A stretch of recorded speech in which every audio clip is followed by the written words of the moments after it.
hermano, estamos viendo, como saben, los atributos incomunicables de Dios, así que eso es lo que hemos estado estudiando hasta ahora.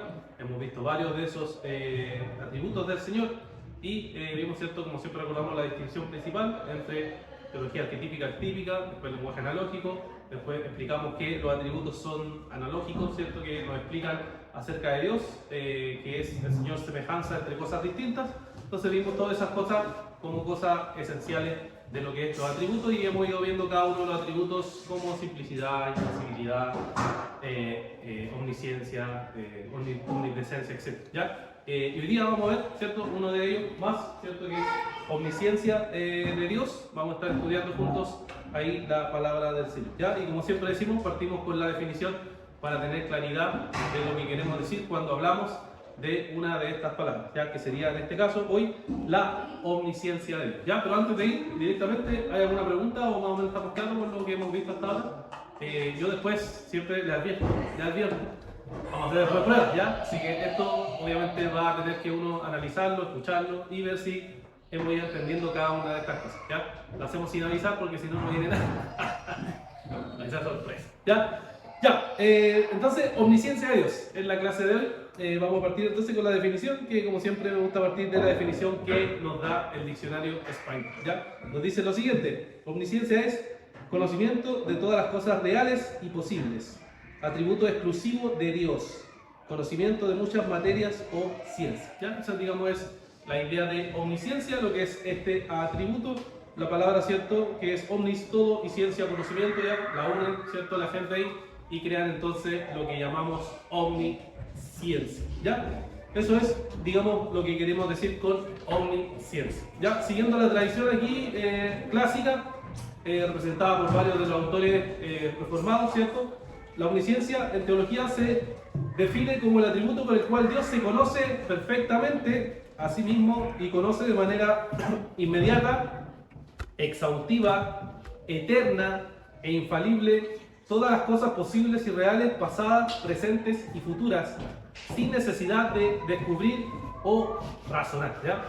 Eso es lo que tienen que tener en mente, lo que vamos a estar viendo hoy, ¿ya? Que esta es la definición, digamos, teológica de lo que decimos que es el atributo de la omnisciencia. Es que Dios se conoce perfectamente a sí mismo y conoce de manera inmediata, exhaustiva, eterna e infalible todas las cosas posibles y reales, pasadas, presentes y futuras, sin necesidad de aprender, descubrir o razonar, ¿ya? Porque obviamente es contrario a nosotros y porque es incomunicable, porque vemos que no corresponde con nuestra experiencia.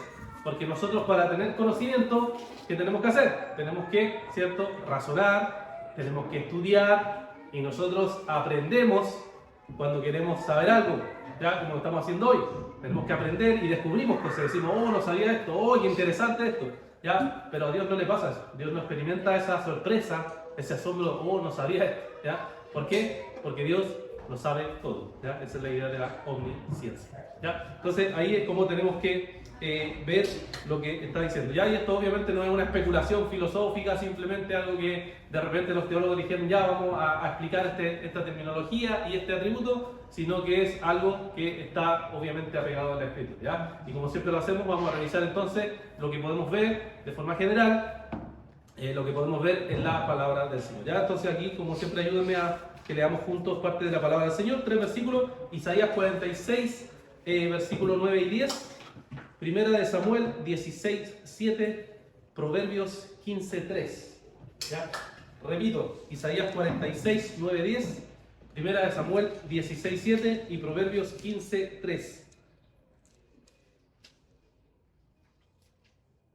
Quien lo tenga, como siempre, mi hermano, léalo nomás.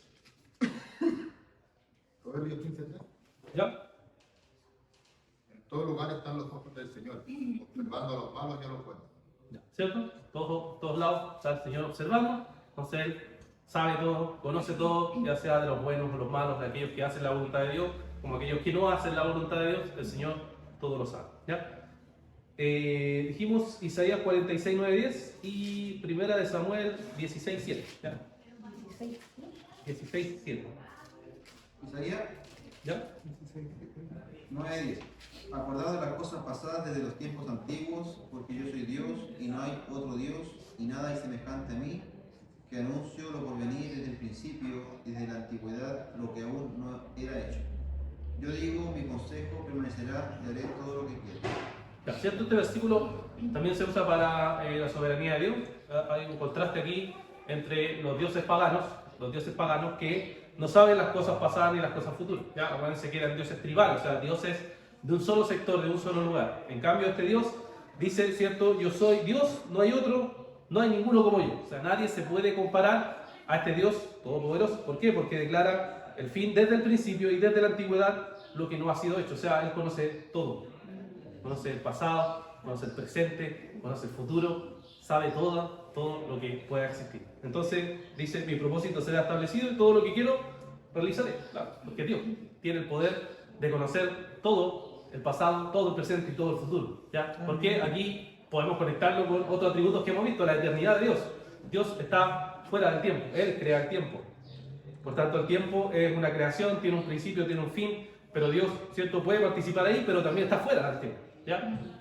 Entonces eso es parte de lo que nos muestra la palabra del Señor. Y 1 Samuel 16, 7 creo que nos faltaba. Y Jehová respondió a Samuel, no mires a su parecer ni a lo grande de su estatura, porque yo lo desecho, porque Jehová no mira lo que mira el hombre, pues el hombre mira lo que está delante de sus ojos, pero Jehová mira el corazón. Ya, ¿cierto? Esta es la historia de, ¿se acuerdan cuando van a buscar un nuevo rey, ¿cierto? Va Samuel, ¿cierto? Y llaman a los hijos de Isaí, ¿cierto? Y van pasando uno por uno. Al parecer eran fuertes, ¿cierto? Musculosos, pasaban ahí los modelos todos fuertes. Y decían, este sí que es, pues este se ve fuerte, este sí que es, ¿ya? Entonces Samuel miró lo externo, ¿cierto? Pensó que era eso, según la apariencia, según la fuerza, era quizás el que Dios iba a elegir, ¿ya? Pero entonces ahí Dios le declara eso, al decir, no, ninguno de ellos es, sino que es ese pastor de ovejas, ¿cierto? Esa persona que quizás no parece fuerte, no parece gran cosa, pero yo he elegido eso. Y por eso aquí le hace esta declaración que leyó nuestra hermana, ¿cierto? Que no miren la apariencia ni lo alto de su estatura, porque lo ha desechado, porque Dios no ve lo que el hombre ve. O sea, nosotros que vemos lo externo, no podemos ver más allá. Pero Dios dice, mira la apariencia, no mira la apariencia exterior, mira el corazón, ¿ya? Entonces sabemos que Dios conoce todas las cosas porque mira nuestro corazón, ¿ya? Por eso nosotros podemos aquí, ¿cierto?, aparentar, podemos parecer ciertas cosas, o la gente puede hacerse incluso idea de nosotros, pero no necesariamente es lo que somos en realidad, porque solo Dios ve plenamente lo que somos en nuestro corazón en realidad, porque Dios es quien ve el corazón. ¿Ya? ¿Qué significa eso? Que Dios es omnisciente, ¿ya? Que Dios es omnisciente, puede conocer nuestros pensamientos, ¿cierto? Puede conocer nuestras intenciones, puede saber por qué hacemos una cosa u otra cosa. Solo Dios sabe eso. Y por eso Él es omnisciente, ¿ya? Y un versículo que faltó, que lo voy a leer yo aquí, que es, digamos, el que se usa más, es el Salmo 139. Salmo 139, voy a leer del verso 1 al verso 6, donde dice aquí, David, dice, oh Señor, tú me has escudriñado y conocido.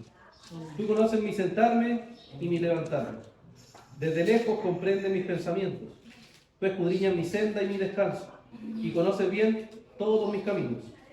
Aún antes de que haya palabra en mi boca, oh Señor, tú ya la sabes toda.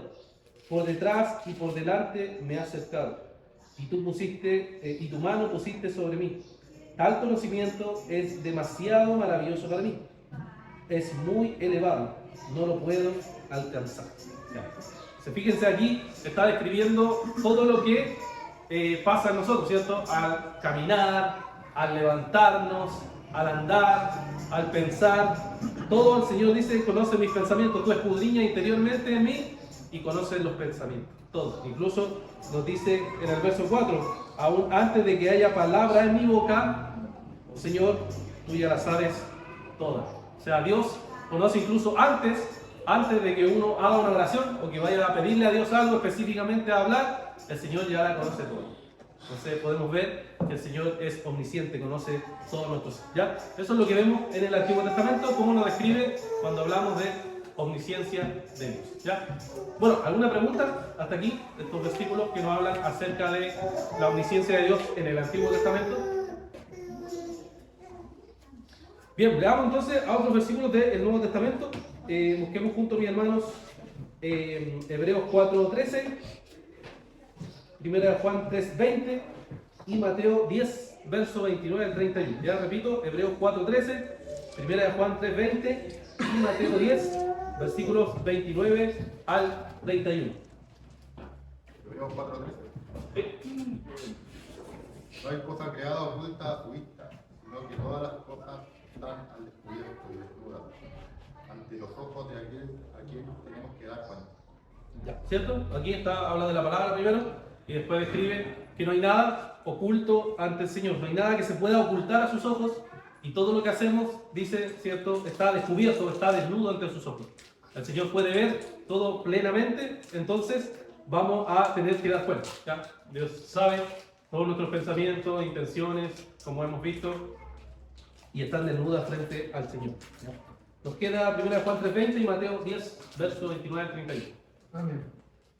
Dice, pues si nuestro corazón nos reprende, mayor que nuestro corazón es Dios y Él sabe todas las cosas.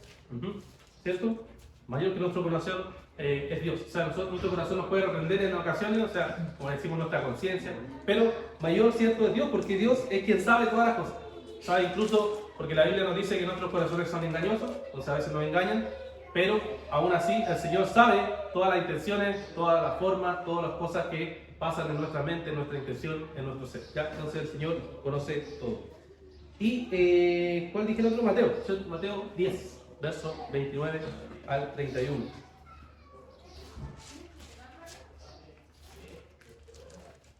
Amén, dice, no se venden dos pajarillos por un cuarto, con todo ni uno de ellos cae a tierra sin vuestro Padre, pues aún vuestros cabellos están todos contados. Así que no temáis, más valéis vosotros que muchos pajarillos. ¿Cierto? Dice que los pelos de nuestra cabeza están todos contados y que nosotros valemos más que los pajarillos. Y que Dios sabe incluso cómo muere cada uno de los animales, tiene el control de todo, conoce, como le decíamos, el futuro. Conoce si va a morir, conoce si va a seguir, sabe cuántos pelos, ¿cierto? Si tuviéramos que decirle cuántos pelos tengo, bueno, algunos tenemos cada día menos, pero ¿cierto? Sabe el Señor cada uno de nuestros pelos, ya de la barba y todo, conoce. O sea, está demostrando un conocimiento impresionante, ¿ya? Porque nosotros obviamente nadie podría contar el pelo, o como dice cuando le dice a Abraham, serán como la arena del mar, o como la estrella de los cielos. Si le dijéramos a Dios cuántas son, él podría decir. En cambio nosotros no, porque nosotros descubrimos, aprendemos en el camino y tenemos que ir aprendiendo en los procesos de la vida, pero Dios sabe absolutamente todo, ¿ya? Y tenemos el último que yo voy a leer acá, Juan, el Evangelio de Juan, en el capítulo 2, versículo 24. Juan capítulo 2, versículo 24. Dice, pero Jesús en cambio no se confiaba en ellos porque los conocía a todos y no tenía necesidad de que nadie le diera testimonio del hombre, porque él conocía lo que había en el interior del hombre. ¿Ya? Aquí tenemos entonces a Jesús describiendo, ¿cierto?, que él no confiaba en ellos. ¿Por qué? Porque no tenía necesidad de conocerlos personalmente, porque Jesús conocía todo, ¿ya? No tenía necesidad de que nadie le diera testimonio, porque el Señor conocía todas las cosas. ¿Ya? Aquí tenemos entonces, hermano, algo que nos dice que Jesús, ¿cierto?, nos muestra lo que hemos visto antes, que Jesús es Dios, y como es Dios, conoce absolutamente todas las cosas, ya sabe todas las cosas sobre nosotros. Bueno, aquí tenemos entonces en el Nuevo Testamento, ¿cierto?, algunos versículos, como siempre hay muchos más que pudiéramos extraer, pero ¿alguien tiene alguna duda, alguna pregunta de lo que nos dice hasta aquí acerca de la omnisciencia de Dios en el Nuevo Testamento o en el Antiguo Testamento?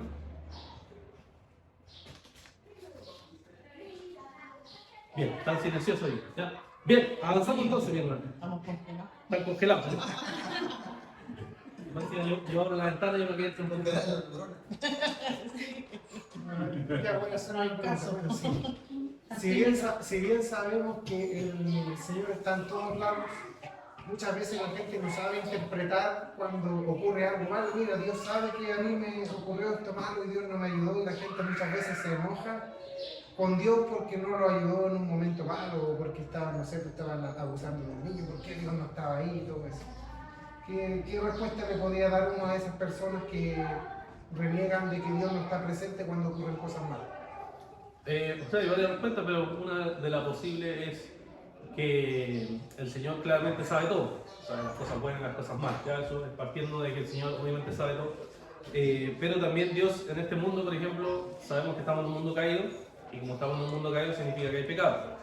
Y el pecado entró por el hombre, para empezar, entró por Dios, ¿cierto? Entró el pecado con Adán. Romanos 5:12 nos dice que por Adán entraron y todos los hombres fueron condenados. Entonces todos, según la Biblia, son malos y son pecadores. Entonces el pecador tiene capacidad de hacer bien y hacer mal. Entonces esa libertad que Dios permitió hace que hay personas que obviamente hagan mal y hay personas que hagan bien en el sentido no de salvarse, sino en el sentido de hacer cosas o actos buenos. Entonces las personas que hacen el mal son responsables ellas de hacer el mal, pues no Dios necesariamente, porque Dios le dio esa responsabilidad o esa libertad, digamos, a ese ser humano para hacerlo o no hacerlo, y teniendo una conciencia, siendo imagen de Dios, pero distorsionada. Entonces yo diría que no puedo necesariamente echarle la culpa a Dios, como generalmente se piensa, sino que hay que entender que estamos en un mundo caído y por tanto hay maldad, hay injusticia, hay cosas malas, y eso es algo que los seres humanos tienen que responder ante eso y son responsables de cualquier acto que yo haga. O sea, por ahí respondería, pero como les digo, es una posible respuesta, puede tener otra forma de responder, pero esa es tratando de hilar todo lo que la Biblia más o menos me dice. ¿Sí? Es que ahí se pone una contradicción para la gente de afuera, porque en verdad cuando les pasan cosas buenas, nunca lo atribuyen a Dios, o nunca meten a Dios en eso. Pero sin embargo, cuando a la gente le suceden cosas malas, al tiro como que le echan la culpa a Dios. Entonces, la gente como que en realidad afuera se contradice. Uno sabe que todo lo bueno y lo no tan bueno, porque en Dios nunca las cosas son malas, o sea, porque la misma palabra dice que a los que aman a Dios todas las cosas le dan bien, o sea, aún las cosas que no se ven a nuestro parecer también, pero Dios siempre está en todas las situaciones. Claro. Sí, me acuerdo, John Piper igual dijo en una vez que le preguntaron igual sobre eso, de que la gente siempre se enfoca como en el mal que hay en el mundo y el sufrimiento, lo cual obviamente es entendible porque uno sufre, pero sí se olvida con facilidad del bien, por ejemplo, que recibe todos los días. Por ejemplo, todos lamentamos y decimos, ¿dónde estaba Dios cuando se cayó un avión, por ejemplo, y murió la gente? Y él dice, ya, pero igual, ¿quién del mundo agradece a Dios que todos los días los aviones aterrizan? Y hay accidentes, por supuesto, pero en general llegan bien las personas. ¿Y quién dice, ¡ay, qué bueno Dios, que permitiste que llegara! ¿Entiendes? Entonces, bueno, incluso algunos teólogos lo han planteado así, pues generalmente se le llama el problema del mal, pero hay otros que han dicho, sí, el problema del mal existe, pero también está el problema del bien, ¿no?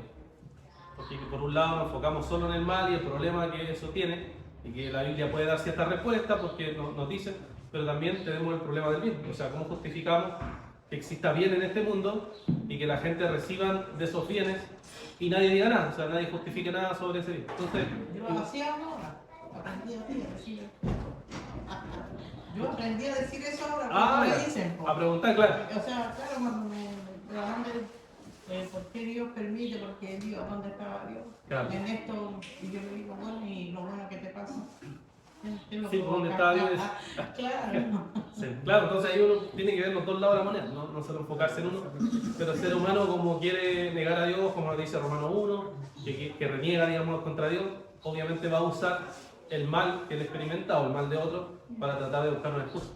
Pero la Biblia igual nos dice, Salmos 14:1, por ejemplo, el necio dice en su corazón, no hay Dios. O sea, el problema de negar a Dios no es tanto el problema del mal o el problema que los seres humanos enfrentan, sino que el problema tiene que ver muchas veces con que el corazón no quiere creer. No quiere creer y sabe que la consecuencia de creer es obedecer lo que Dios dice y no quiere obedecer lo que Dios dice. Entonces, por supuesto, hay personas sinceras que de verdad tienen preguntas y buscan y tienen preguntas. Pero también hay gente que no es sincera y lo que busca son excusas para evitar lo que dice la Biblia, para evitar lo que exige Jesús, para evitar lo que exige la palabra. Entonces, tenemos de los dos lados tipos de personas. Entonces, cuando uno conversa, igual va viendo qué tipo de persona es. Si es una persona que tiene dudas genuinas o una persona que tiene preguntas que en verdad son preguntas trampas, que se dice, que son preguntas que no muestran a alguien que quiere realmente saber de Dios, sino que alguien que está buscando excusas para evitar lo que significa creer en Dios. Y ahí es bueno conocer doctrina, ahí es bueno conocer Biblia, Ahí es bueno conocer ciertas cosas que uno entienda para poder responderles a las personas, como la pregunta que hacía Manuel, para poder responderles qué tipo de razonamiento le mostramos que la Biblia plantea ante esas preguntas o ante el problema del mal que le llaman. Entonces, pero una buena pregunta, ¿ya? Una buena pregunta. ¿Alguien más tiene alguna otra duda? Estamos viendo, hermanos, la omnisciencia de Dios. O sea, Dios lo sabe todo, ¿cierto? Partimos con la definición de la palabra, lo que decía, después vimos parte de la Escritura, que nos dice la Biblia en el Antiguo Testamento, que nos dice la Biblia en el Nuevo Testamento, ¿ya? Y hasta ahí es donde va, ¿ya? Si alguien tiene alguna otra pregunta.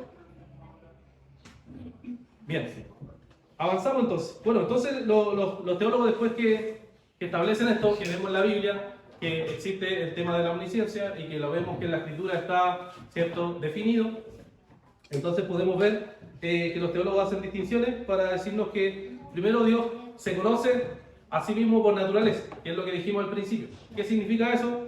Significa que Dios se conoce a sí mismo y en su esencia Él no aprende nada, ¿ya? Lo dijimos, en la experiencia nosotros seres humanos sí aprendemos cosas. Necesitamos un proceso para aprender cosas. Si queremos saber algo, abrimos un libro, ¿cierto? Bueno, tenemos que adquirir el libro, abrimos el libro, leímos el libro, tomamos el libro, razonamos el libro y aprendemos. Y dice uno, sé esto, ¿ya? Pero en el caso de Dios, Dios se conoce a sí mismo y como se conoce a sí mismo, no tiene ese proceso. No hay ningún cambio en él, ¿ya? Y aquí nuevamente nos conectamos con los atributos anteriores, con el tema de la inmutabilidad. Dios hace que en sí mismo no hace ese proceso de conocerse porque Él no cambia. Porque si cambiara, tendría que aprender, ¿ya? Tendría que haber un movimiento de Él, pero no hay. Él siempre es el mismo, ¿ya? Entonces, eso es lo que hacen los teólogos. Distinguen entre cómo el Señor se conoce a sí mismo por naturaleza y después cómo el Señor conoce todo lo que Él creó, ¿ya? O sea, Dios no es alguien que dice, ya voy a crear el mundo y en ese mundo que yo voy a crear voy a dejar simplemente que ese mundo ande y yo no voy a conocer nada de ese mundo. No, sino que Él lo crea, pero a la vez que lo crea, Él conoce todo, ¿ya? ¿Y qué significa que Dios lo conozca todo? Significa que Dios conoce el pasado de los seres humanos, el presente de los seres humanos y el futuro. Y eso lo conoce así, instantáneo, ¿ya? Por eso ahí ya llegamos a un punto en que, ¿cómo entendemos eso? No sé, porque somos seres humanos, somos criaturas. Entonces no podemos comprender por la experiencia cómo funciona eso. No podemos conocer por la experiencia, solamente podemos entenderlo conceptualmente, ¿ya? Conceptualmente de que Dios conoce todo de forma inmediata, el pasado, el presente, el futuro, ¿ya? Y aquí es donde entramos en las discusiones, porque en la teología cristiana hay cierto debate, ¿cierto?, sobre cómo funciona esta idea de la omnisciencia, ¿ya? Por ejemplo, hay cristianos que creen que Dios conoce el futuro, ¿ya? Bueno, primero hay cristianos que creen que Dios no conoce el futuro, ¿ya? Todo el futuro, ¿ya? Eso se le llama teísmo abierto, ¿ya? Ha tomado fuerza últimamente, ¿ya? Que es la idea de que Dios creó todas las cosas, conoce el pasado, conoce el presente, pero no conoce el futuro, ¿ya? No conoce el futuro totalmente, ¿ya? ¿Por qué? Porque la Biblia habla de que cuando Dios dice, Dios se acordó, recordó Dios. Entonces algunos dicen, como Dios se acordó, entonces estamos mostrando que Dios no conoce todas las cosas, ¿ya? Se le llama teísmo abierto. Generalmente la iglesia cristiana lo considera error o herejía, ¿ya? Porque se desvía totalmente de lo que los cristianos han creído en la historia. Pero hay otro que es el que dice que Dios conoce los futuros posibles, ¿ya? Los futuros posibles. O sea, Dios sabe que hay futuros posibles y deja que los seres humanos tomen decisiones, ¿ya? Por ejemplo, puerta A, puerta B, puerta C, ¿ya?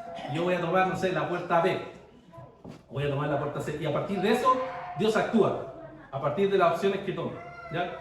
Eso generalmente, a veces, en algunos casos, está relacionado con el arminianismo, ¿ya? No siempre, pero a veces, ¿ya? O hay otras corrientes que están relacionadas y que le llaman molinismo, que es un conocimiento medio, creo, ¿ya? Entonces, dentro de ese banco de la omnisciencia, hay como corrientes, ¿ya? Entonces están los que creen que Dios no conoce el futuro, creen los que Dios hace futuros posibles y que esos futuros posibles Dios espera que el ser humano tome decisiones y entonces ahí actúa. Y hay aquellos que creemos, que es donde está la teología reformada, que cree que Dios sí hace futuros posibles, pero en esos futuros posibles Dios no espera eso para tomar decisión de elección, ¿ya? Un ejemplo clásico es Romanos 9, ¿ya? Romanos 9, ¿ya? Leamos.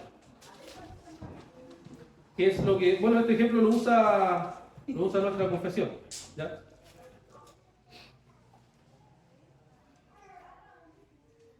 Veamos el versículo del 9 hacia adelante, ¿ya?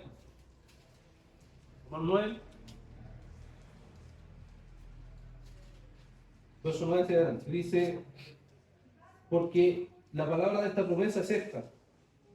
Por este tiempo volveré y Sara tendrá un hijo. Y no solo esto, sino que también Rebeca concibió mellizos, de uno nuestro padre Isaac. Porque cuando aún los mellizos no habían nacido y no habían hecho nada, ni bueno ni malo, para que el propósito de Dios conforme a su elección permaneciera, no por obras, sino por aquel que llama. Se lo dijo a Rebeca, el mayor servirá al menor, tal como está escrito, a Jacob amé, pero a Esaú aborrecí. Bueno, aquí tenemos un ejemplo, ¿cierto?, de algo que dice que todavía no habían nacido, ¿ya? O sea, todavía no había nacido Jacob, no había nacido Esaú, y Dios ya había decretado, o sea, ya había establecido que uno iba a ser elegido y el otro no iba a ser elegido, ¿ya? Entonces aquí hay un futuro, ¿cierto?, posible, pero en ese futuro posible Dios no esperó a que ellos decidieran porque no se podía, sino que Dios determinó hacer algo, ¿ya? Determinó salvar a Jacob y determinó dejar a Esaú, ¿ya? Entonces, dentro del mundo teológico de la fe cristiana, hay como corrientes sobre cuando se trata acerca del futuro, sobre Dios, ¿ya? Como les dije, unos creen que el Señor no conoce el futuro, otros creen que sí conoce el futuro, pero deja que el hombre elija en su determinada, ya que se le une con la presciencia de Dios, y otros dicen sí, Dios conoce el futuro y los futuros posibles, pero Dios determina que en ese futuro Él va a hacer esto, no espera que el hombre elija para que sucedan las cosas, ¿ya? Entonces hay cierta variedad ahí sobre eso, ¿ya? Bueno, ¿se entiende? ¿Alguna duda, alguna pregunta? Estos son parte obviamente del debate que siempre les mostramos a ustedes. Ya, ¿cómo responden, por ejemplo, a la pregunta cuando dicen y Dios recordó? ¿Ya? Y Dios recordó sobre esto, o Dios se acordó. ¿Ya? ¿Qué respuesta hemos visto que generalmente podemos dar a través de lo que hemos estudiado? Está hablando en un lenguaje, se me olvida la palabra, pero para que nos analógico. ¿Ya? ¿Los demás que dicen igual? ¿Están de acuerdo? ¿Qué responden cuando dice Dios se acordó? ¿Y qué se va a acordar si él nunca se olvida de nada? Ya, pero si la Biblia dice eso, uno dice ya, el otro presiona y dice ya, pero la Biblia dice eso, dice que... Yo pienso lo mismo que él, ¿no? Que está hablando en un lenguaje analógico, porque Dios nunca se olvida, ¿Por qué va a recordar? No como uno, ahora me olvidé esto, ahora lo recordé. Ya.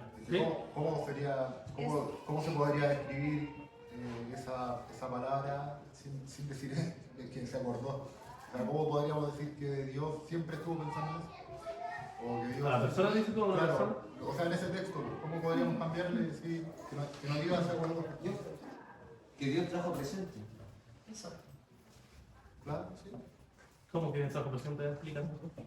Porque yo entiendo, por ejemplo, que el Señor cuando habla, a veces habla de forma temporal sobre hechos temporales. ¿Ya? Entonces, yo imagino que está toda la realidad avanzando, pero el Señor la ve, como tú has dicho, y como el Señor sabe lo que va a pasar, un sinónimo, como dice Javier, sería que trajo presente, o sea, trajo a luz eso. No es que haya recordado en su mente que tenga un cerebro, una memoria y neurona, sino que simplemente lo que estaba ahí, siempre latente, ya sea en un futuro o un presente, lo trajo a luz para expresarlo. ¿Ya? ¿Ok? ¿Sí? ¿Somos así? Sí, es como lo que decía el hermano de que Dios ya lo había predestinado eso. Entonces, como no significa que se le haya olvidado, sino que trajo el momento de su predestinación como que lo ejecutó ahí. Es como que algo que él ya había predestinado, lo ejecuta en ese momento. ¿Ya? ¿Ok? ¿Sí?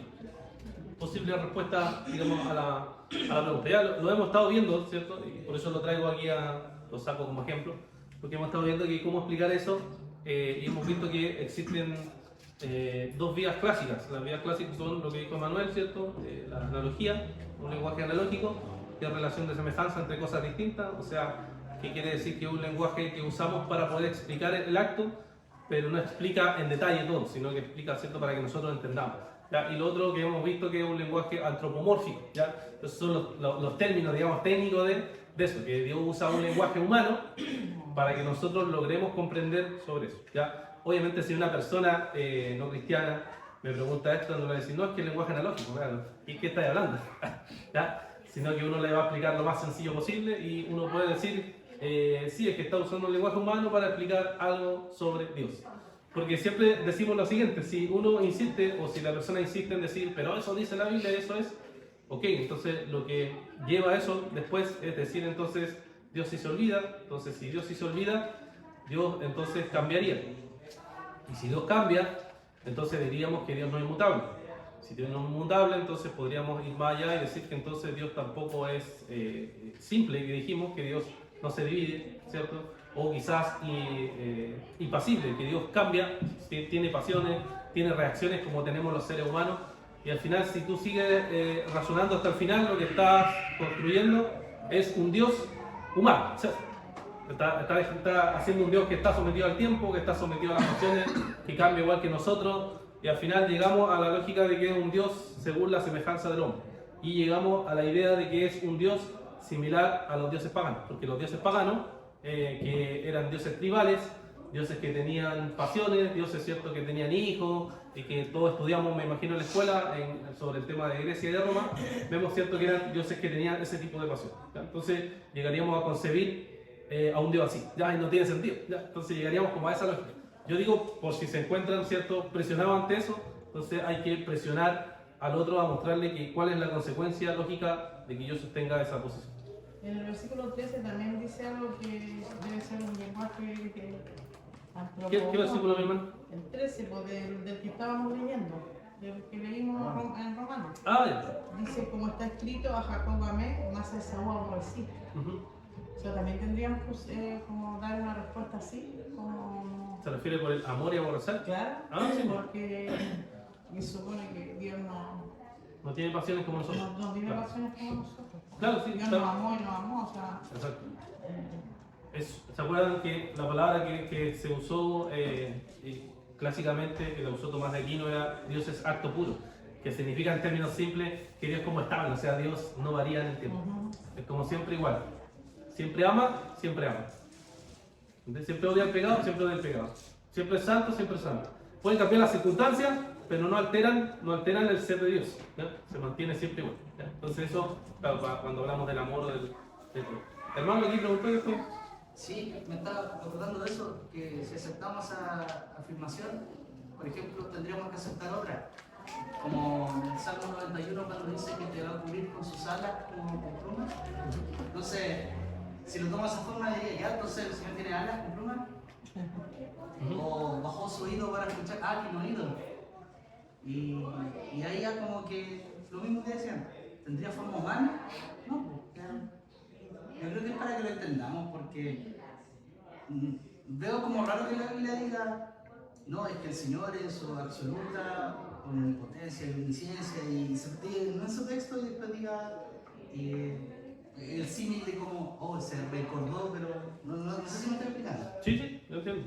Que suena contradictorio. Tenía un Dios gigante, trascendente, que tiene el dominio sobre todo, y de repente un Dios que tiene mano, oído, espalda, pie. Claro, lo veo así, es como, para que lo entiendan diré, recordé, porque detrás para explicar todo eso habría que tener toda una afirmación compleja. Y mejor, siento que Dios a veces hace las cosas sencillas para nosotros, para que lo entendamos. Sí. Claro, sí, por eso hemos estado viendo en clases anteriores que la teología clásica lo que hacía era exactamente hacer esas distinciones para que nosotros entendamos, que Dios se baja a nosotros, se baja a nuestro lenguaje, se baja a nuestro idioma y se acerca para que nosotros logramos entender. Entonces esa es la idea de la Biblia, porque si no obviamente sería difícil de entender todo este lenguaje que los teólogos han usado, sino que se ha bajado lo más posible para explicarnos a nosotros y mostrarnos que Dios, cierto, es el Dios que la Escritura nos revela. Nos muestra muchos ejemplos, como de los Claro. pájaros. Usa imágenes, claro, todo para que entendamos, porque si no, no entenderíamos. Esa es la idea de la pedagogía de Dios, que se dice que es como enseñarnos básicamente para que nosotros entendamos, como decimos en Chile, con pera y manzana. Con pera y manzana para que entendamos. Mi hermano. No, solo para confirmar, curso a seguir. para responder estas objeciones Sí, sí. y las herramientas que podemos utilizar. Me confirma si he entendido. Entonces, cuando me topo con gente así, lo que puedo hacer es, claro, escuchar su objeción, porque ellos están aprendiendo el estudio. Sí. Lo siguiente que yo podría hacer es también, como bien ha citado alguno, y lo que hemos hecho ahora, citar escrituras que dicen lo contrario. Entonces, ante esa encrucijada, hacer la explicación de estos conceptos que hemos manejado durante todo el tiempo en los estudios, del lenguaje analógico, obviamente también a la escritura, pero también podremos apelar a la confesión. O sea, que depende de la persona, pues si la persona no se puede O sea, pasar, que hay personas que a la dicen, confesión histórica. Sí, pues, no, a sí lo se puede, que- pues. A lo que históricamente la iglesia. Como nosotros también tenemos una. O sea, nosotros, en mi caso, yo podría apelar como a la confesión bautista. sí, pues se puede apelar a las confesiones, pues, pero el tema ahí es que depende con la persona que habla. Si la persona con la que hablas dice, yo creo que la confesión es un documento humano, no hay que... Claro, no hay a poder seguir por esa vía porque la persona va a decir, yo le puedo decir, claro, con un documento humano estamos de acuerdo. No, es un documento que interpreta la escritura bien, pues, Sí. es lo que ha querido la Yo, iglesia. yo quizás, claro, se puede dar esa expresión, pero digo más que nada para comentar en cuanto a la unanimidad histórica que hay con respecto a esta posición. Ah, sí, pues, Y sí. se podría como, más que nada, claro, ya la gente, esa persona puede como, claro, desestimar el documento como tal, pero sí por lo menos en mi caso podría comprobarse que, mira, históricamente esto es lo que se ha entendido la iglesia. Sí. Por lo menos, claro, puede haber como vertientes como la que comentaron, que quizás... Que es lo más común, yo diría, las vertientes actuales del cristianismo y esto que hemos estudiado, como les dije, ¿qué gente lo estudia? Re poca gente, ni cachan estos temas, ¿me entiendes? ¿Pero por qué? ¿Pero por qué pasa? Porque la iglesia igual perdió la relación con la historia. La iglesia cree que nació en 1900, generalmente la gente piensa que la iglesia nació en 1900, eso es todo. Y de ahí la iglesia siempre ha funcionado igual, no ha sido así. Si tú estudias historia, ves que muchos cambios muy diferentes ha sido la iglesia a través de los siglos. Entonces hay cosas que ahora hacemos y que damos por sentado, pero si tú haces una revisión histórica te das cuenta que no ha sido así. Entonces, uno de esos es que la teología que tenemos hoy en día es más pobre filosóficamente y teológicamente. ¿Y por qué? Porque abandonó las confesiones.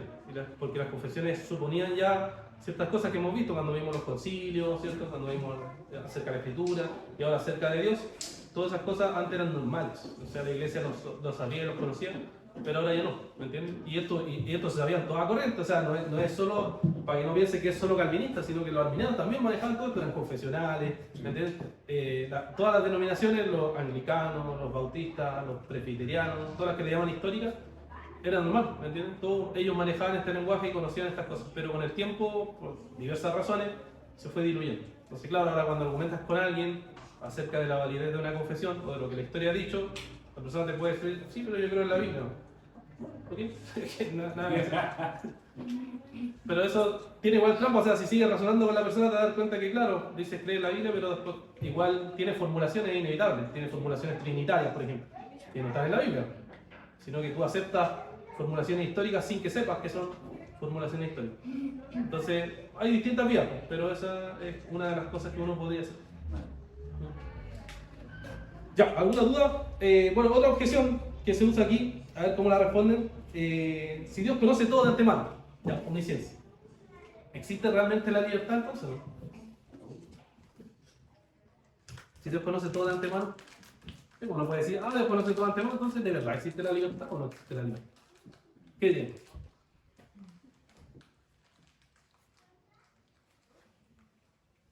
Bueno, yo partiría remarcando, creo que la Biblia no, bueno, ni el cristianismo ha rezado el fatalismo. ¿Ya? ¿Bien? Entonces ya podríamos primero ir por ahí. ¿Ya? ¿Sí? Para Podríamos ir que por se desmarque qué es lo que la Biblia dice, pero ¿y qué no dice? Pero eso sería lo primero. ¿Ya? Sí, yo creo, pastor, que igual no tenemos tenemos como libertad, pero no libertinaje, porque la palabra nos dice que nos debemos someter los unos a los otros. Entonces, también de alguna forma no tenemos como ¿a qué libertad, por ejemplo, específicamente se refiere? ¿A la facultad de escoger? Al libre albedrío. Sí, libre albedrío más. Hermano, sí. Yo creo que que sí, porque que él sepa el resultado no quiere decir que nosotros vamos a tener la libertad. Porque él nos da la libertad, que él sepa lo que nosotros vamos a decidir, porque nos da opciones, no es que va a haber solo una opción. Entonces van a estar ahí opciones para que nosotros podamos decidir. Entonces él lo que sabe es el resultado, pero como que no siento que nos quite las opciones. Entonces ahí sería alguien que no da como opciones, como que no sé si me hago. ¿Sí? No, yo entiendo. ¿Entiendes? ¿No? Yo apostaría a lo que dijo el apóstol Pablo. Todo me es lícito, mas no todo me conviene. Tenemos la libertad de hacer lo que queramos. Si quiero meterlo, no sé, por ejemplo, si quiero meterlo en un edificio de 10 pisos, es decisión mía, pero yo sé las consecuencias que me van a pasar, entonces no lo hago. Ya, ok. Eso igual he pensado harto. Veo un ejemplo, pero no sé si está tan cierto. Que es como que es un barco y Dios dice, el barco sale de acá y llega de A a B. Y él determina que sí o sí va a llegar de A a B. Pero lo que hacemos dentro del barco es responsabilidad nuestra. Porque cuando lleguemos a puerto nos van a decir, ya, ¿y cómo te portaste en el barco? ¿Qué hiciste? ¿Qué mal te hiciste? Ahora, no sé si eso está tan bien, pero me ha ayudado un poquito a decir, ya no somos robots, pero también somos responsables de nuestro acto y tenemos que hacer lo que Dios nos dice dentro de los marcos y parámetros que Él nos da también. Porque uno podría decir, ya, pero somos libres, pero yo no puedo convertir la piedra en pan. Tengo límites en mi libertad. Pero así como que así lo veo, pero no sé si está tan bien. Un ejemplo, sí. Tendría que pensarlo el ejemplo, nunca lo había escuchado, pero estaba como interesante para darle vuelta. Hermana Nancy. Sí, yo creo que bueno, el Señor nos dio salvación y en nuestra conciencia sabemos que un día estaremos con Él. Y esa es nuestra esperanza. Y yo creo que es como que el Señor nos dio una piedra preciosa, la cual debemos de cuidar. Y es como la parábola de los talentos. Que el Señor le dio a ciertas personas ciertos talentos, que era dinero, que tenían que invertir. Entonces, ahí ya se vio qué es lo que hizo cada uno con esos talentos. Entonces el Señor nos da esa salvación, pero nos da libertad a la vez, pero no es que sea como libertinaje, o sea, no es como para derrocharlo. ¿Ok? ¿Ya? ¿Alguien más? Bueno, para pensar esta objeción, ¿cierto? Si existe o no existe la libertad, un tema igual bien denso, pero en simple uno puede decir lo siguiente, o sea, la teología cristiana responde sí. Toda la teología cristiana responde sí, no somos robots, no somos fatalistas, nada de eso, ¿ya? O sea, hasta ahí todos los cristianos van a responder que sí. El tema, la discusión es cómo se relaciona, ahí es más la pregunta, cómo se relaciona omnisciencia, que Dios lo sabe todo, con que si verdaderamente hay libertad, ¿ya? Entonces todos los cristianos responden sí, ya después están los matices dentro de cada tradición, ¿ya? Dentro de cada tradición. Por ejemplo, la tradición arminiana te va a decir que si tiene cierta libertad, pero esa libertad es, la persona es la que elige y Dios, ¿cierto? Está como, vamos a decir así, supervisando simplemente el actuar de los seres humanos, ¿ya? Entonces en esa soberanía Dios permite esa libertad, ¿ya? Parte de la teología clásica arminiana. En cambio, la teología calvinista te dice que esa libertad sí está, pero está condicionada a tu naturaleza y que Dios, ¿cierto?, puede intervenir directamente. Entonces ahí entran las discusiones hasta qué punto existe o se entiende la libertad tal cual, ¿ya? Y ahí hay conceptos que se inventan también para eso, ¿ya? Algunos los cristianos le llaman libertad libertaria, por ejemplo, a la idea de la libertad que ellos tienen, y la calvinista se le llama compatibilismo, que quiere decir que compatibiliza la soberanía de Dios con la responsabilidad del hombre, pero sin explicar cómo funciona, ¿ya? O sea, está ahí, pero no dice la forma en que llega a funcionar es un misterio, la forma en que pueda llevarse es un misterio, no sabemos cómo se relaciona. Entonces cuando hablamos de la omnisciencia de Dios, decimos que sí, Dios lo sabe todo, los hombres tienen esa libertad, pero Dios obviamente sabe todo cómo va a terminar, cuál va a ser la opción. Algunos interpretan eso como fatalismo, ¿ya? Pero nuevamente la teología reformada dice no queremos decir eso, pero así es como muchas veces se interpreta, ¿sí o no? Pero se refiere a la libertad natural, que que siento que la libertad natural es algo muy obvio, que me levanto y elijo esta polera. O libertad como de agradar a Dios estando en una condición de inconverso, por ejemplo. Ya, no estamos hablando de libertad del acto de elegir, sería libertad natural, claro. Ya. Sí. Eso estamos hablando. Porque ya la libertad de entrar a la salvación ya es otro tema. Estamos saltando a otro tema, claro. Sí, no, eso mismo voy a preguntar porque, claro, otra forma de poder como orientar la conversación es justamente eso, o sea, achicar un poquito el concepto porque es muy amplio el tema de la Sí, libertad. pues, Entonces, sí, no, que lo estoy dando en términos generales, sí. no, en términos generales. Entonces, en términos generales, claro, podría primero explicarle que escrituralmente, primero, el único ser libre, totalmente libre es Dios. Sí. Eso partiendo de la naturaleza. El libérrimo, dicen Sí, algunos. es libérrimo. Totalmente. Entonces, Sí. no, él es el único No ser tiene ningún límite. No tiene ningún límite. Y partiendo de ahí, entonces podríamos entender de que hay un gobierno y podemos hacer muchas, partiendo por muchas analogías, como por ejemplo nosotros mismos dentro de nuestra nación, estamos bajo un gobierno, el está sobre nosotros, somos libres para movernos dentro de nuestro espacio, pero hay ciertos límites que no podemos transar. ¿Por qué? Porque tenemos bajo un gobierno, entonces partiendo por la analogía del gobierno, ya. Pero también hay que preguntar si es que habla, ¿dónde cae el pecado aquí? Porque el pecado, obviamente, la escritura, nosotros ahí podríamos mostrar que nos restringe. No tenemos como la libertad de escoger siempre el bien, según la escritura, sino que estamos esclavizados y ahí hay el concepto opuesto de libertad, que la escritura habla de que somos esclavos.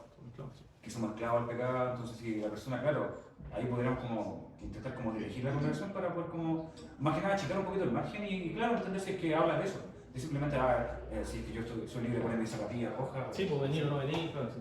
No sé, quizás está un poco más hoy, pero no. Estábamos hablando de esa libertad, esa libertad natural que se llama, ¿cierto? Que es la libertad de elegir, simplemente eso. Claro, cuando saltamos al tema de la libertad relacionada con la salvación, hay otro tema, en nuestra confesión igual lo trata, ¿cierto? En el punto 9, si no me equivoco, ¿cierto? Trata sobre eso, de que vemos que al principio tenemos una libertad total en el jardín del Edén, pero como entró el pecado, esa libertad ahora está condicionada a la naturaleza y cómo respondemos, y después en Cristo somos libres y vamos a ser totalmente libres cuando seamos redimidos. ¿Ya? Así lo trata la confesión. ¿Ya? Pero en general estábamos pensando como en ese concepto, en esa idea de libertad natural. ¿Ya? Bien, esas son algunas de las cuestiones, obviamente hay más, pero siempre se repiten, como por ejemplo si se olvidó, si Dios conoce el pecado, bueno, ese tipo de cuestiones ya, pero por tiempo vamos a dejarla hasta ahí. No sé si alguien más tiene alguna otra pregunta, si no vamos a ir a las aplicaciones para ir ya finalizando esta clase. ¿Ya? Bueno, primera aplicación, ya la idea de los atributos, como hemos dicho, la idea de los atributos es que veamos que también corresponden a cosas que se aplican a nuestra vida, ¿ya? Que no es simplemente conocimiento, sino que es un conocimiento que se aplica a nuestra vida. ¿Ya? Entonces lo primero que puede ayudarnos a pensar este atributo de la omnisciencia de Dios es que Dios conoce lo que tú mismo no eres capaz de identificar con claridad. ¿Ya? O sea, hay estados del alma en donde nosotros, ¿cierto?, vivimos como confusión. Cuando uno dice, no sé qué me pasa. No sé qué me pasa, no sé, tengo confusión, estoy cansado, tengo estrés, tengo ansiedad, no tengo idea qué me pasa. ¿Ya? ¿Por qué? Porque la Biblia nos dice que el corazón del hombre es engañoso. Y como es engañoso, no siempre uno sabe discernir exactamente lo que le pasa. ¿Ya? Pero sí, como vimos en el Salmo 139, Dios sí sabe todo. Dios se sabe incluso lo que a uno le pasa. Dios sabe lo que uno está experimentando. Entonces, ¿qué hacer cuando estamos en ese sentido de confusión? Lo que tenemos que hacer, ¿cierto?, es ir a la presencia del Señor. ¿Ya? Eso es algo de lo que podemos pensar acerca de la omnisciencia de Dios. También no existe el autoengaño posible delante de Dios. ¿Ya? O sea, nosotros podemos pensar que Dios no sabe ciertas cosas o ciertos pensamientos o ciertas intenciones, pero como vimos en Hebreos capítulo 4, versículo 13, todas las cosas están desnudas ante sus ojos. No hay nada que nosotros podamos ocultar, ni lo que pensamos, ni lo que sentimos, ni las intenciones que hay en nuestro corazón.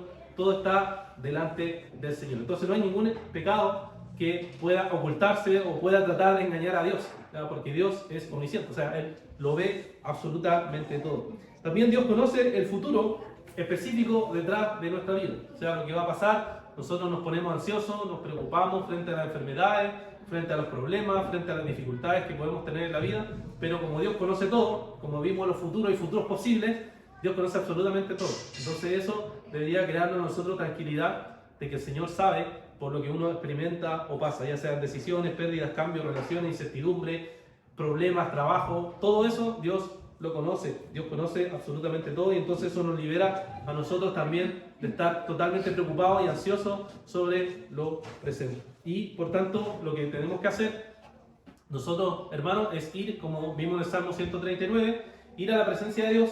Y aunque el versículo 4 ahí nos dice que Dios ya sabe lo que nosotros vamos a decir, porque lo conoce todo, aún así Dios quiere que nosotros vayamos, ¿cierto?, en oración, como lo hacía el salmista, y entonces abramos nuestro corazón delante del Señor, confiando de que Él va a llevar a cabo su voluntad en nuestras vidas, ¿ya? Y eso hace que descansemos en la omnisciencia de Dios. Él conoce todo, sabe nuestro pasado, el presente, sabe lo que va a pasar a futuro, pero podemos ir al trono de la gracia de Dios y encontrarnos con Cristo y nuevamente experimentar, ¿cierto?, la gracia que el Evangelio nos provee a nosotros también como creyentes.